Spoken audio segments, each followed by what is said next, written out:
دنیاداري دې یاره کړې ده په بچا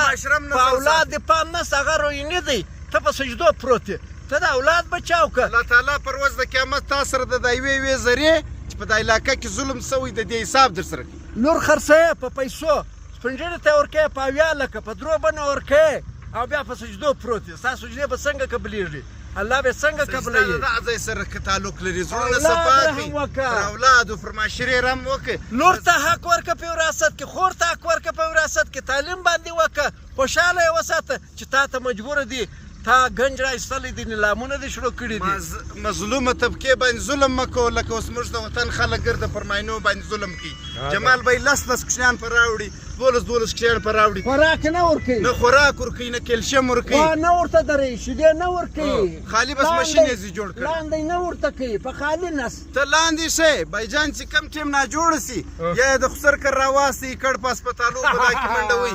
حقیقت خبرې دي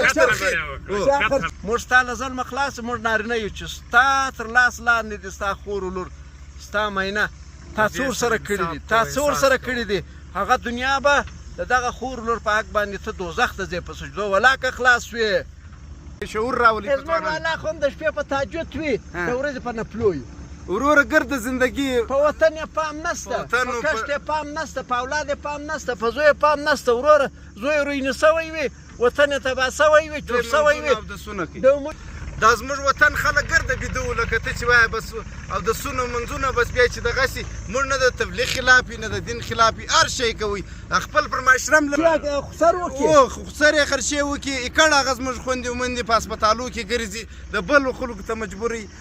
لور نه ورسره کوي خسر نه ورسره راځي دا ظلم کوي دا زموږ معاشرې والا لاس 12 کوچنیان پر راولې بله واورې بله واورې موږ چې ستۍ د ظلمه څخه خلاص یو موږ نارینه یو ته ما ته لاس راواچوه په ولا لاس در باد کړم لور خور چې مظلومه ده ستا اولاد دی ستا له غوښو ستا له وجوده جوړه ده ای ظالمه حق دې خوړلی په دروبنو دې ورکړی دی حق نه ورکوې بیا چې واده کوې